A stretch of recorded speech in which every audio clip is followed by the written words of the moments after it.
Hi friend, সবাই কেমন আছো? আশা করি সবাই ভালো আছো। আমরাও অনেক ভালো আছি। তো আমার কাছে আর সোনার কাছে আজকে একটা খুবই স্পেশাল ডে, কারণ আজকে সোনামার জন্মদিন। তো এই দিনটাতেই প্রথম আমি ওকে কোলে তুলেছিলাম আর ওই ছোট্ট ছোট্ট হাত দুটো ধরেছিলাম। আর ফার্স্ট টাইমের জন্য বুঝতে পেরেছিলাম মা আসলে কাকে বলে। তো এই কিছুদিন আগের কথা মনে হয়, জানো তো, যে আমার এই ছোট্ট সোনাটা আমার কোল আলো করে আমার কোলে এসেছিলো আজকের দিনে। আবার দেখতে দেখতে আজকে সোনার 4 বছরে পা দিল। তো দেখো, সোনাকে এখানে খেতে বসিয়ে দিয়েছি, এখন সবাই মিলে আশীর্বাদ করা হবে।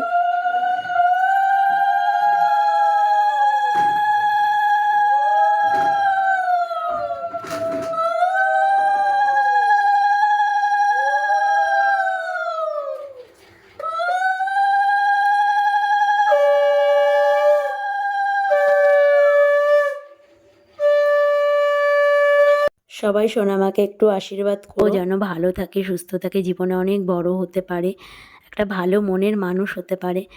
তো ও বড় হয়ে কি করবে না করবে সেটা তো আমি এখনই বলতে পারবো না, কিন্তু আমি সবসময় ভগবানের কাছে এটাই চাইবো, ও যেন সুস্থ থাকে সবসময় আর একটা ভালো মনের মানুষ হতে পারে। সন্তান যতই বড় হয়ে যাক না কেন, দেখবা মা বাবার কাছে মনেই হয় না কখনো যে সে অনেক বড় হয়ে গেছে, মনে হয় সেই ছোটোটাই রয়েছে। সব মা বাবার কাছেই মনে হয়, দেখবা। তো আমার কাছেও কিন্তু এটাই মনে হয়। ওর 4 বছরে বলছি ঠিকই যে পা দিয়েছে, কিন্তু আমার কাছে কখনোই কিন্তু সেটা মনে হয় না, মনে হয় সেই ছোট্ট সোনাটাই রয়েছে। তো যেহেতু জন্মদিন সোনার, আজকে আনন্দ তো আছেই, তার পাশাপাশি একটু মন খারাপও আছে, যেহেতু ওর পাপা বাড়িতে নেই এবার। তো সোনা অনেক মিস করছে ওর পাপাকে, তো তাই জন্য মনটা আরও খারাপ একটু। ওর পাপা অনেকবারই ওকে দেখেছে, কথা বলেছে, তাও যেহেতু কাছে নেই, বোঝোই তো।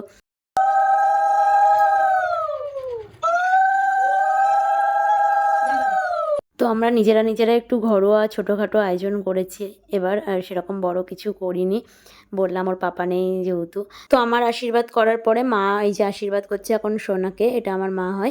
জন্মদিনের 2 দিন আগে বলেছিলাম সোনাকে যে, জানো তো সোনা, তোমার 2 দিন পরে জন্মদিন। তো রোজই একবার করে বলে যায়, ও মামার বার্থডে কবে মা, কবে, এটা বলেই যায়। যেহেতু আজকে সকাল থেকেই শুনেছে যে আজকে ওর জন্মদিন, তো খুবই খুশি, ওই জন্য দেখতে পাচ্ছ।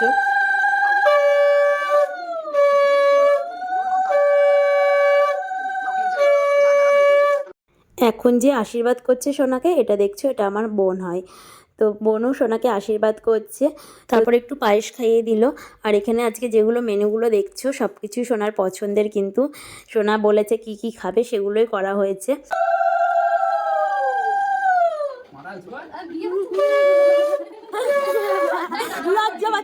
আর এটা দেখছো, এটা আমার ভাই হয়। তো ভাই আশীর্বাদ করছিল যখন, সোনা একটু একটু লজ্জা পাচ্ছিল, তাই দেখে আমরা সবাই মিলে একটু হাসলাম। সোনা আজকে দেখছো প্রচুর খুশি। আর একটা মা বাবা কি চাইবে বলো, সন্তানের খুশির থেকে তো বেশি বড় কিছু হতে পারে না, বলে ওর খুশিতেই আমরাও খুশি।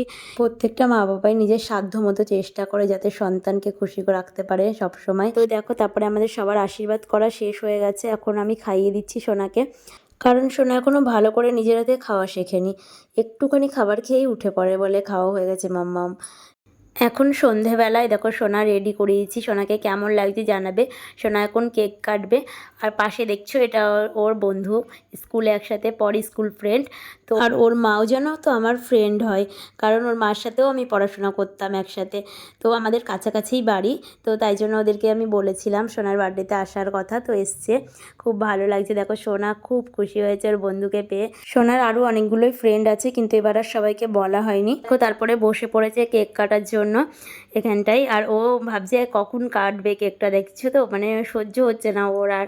তারপরে বললাম দাঁড়াও সবাই আসুক তারপরে কাটবা, তো তাই জন্য একটু বসে অপেক্ষা করছিল সবাই আসার জন্য।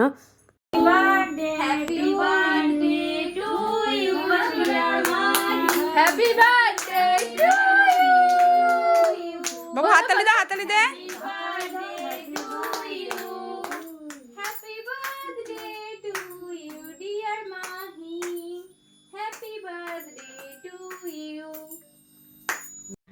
আর দেখছো এই ফুলের মতো এই মোমবাতির দানিটা, এটা যেন তো সোনার খুব পছন্দ হয়েছে, এর মধ্যে খুব সুন্দর একটা হ্যাপি বার্থডে মিউজিক বাজছিল, তাই জন্য এরমভাবে শুনেই যাচ্ছিলো। তো এইভাবেই আমরা সোনার জন্মদিনটা আজকে ছোট করে সেলিব্রেট করলাম সবাই মিলে। তো আজকের ভিডিওটা তোমাদের কেমন লাগলো সেটা অবশ্যই কমেন্ট করে জানিও, ভালো লাগলে একটা লাইক করে দিও। আর এরকম নতুন নতুন ভিডিও দেখতে আমার প্রোফাইলটাকে ফলো করো। সবাই ভালো থেকো, সুস্থ থেকো, টাটা সবাইকে।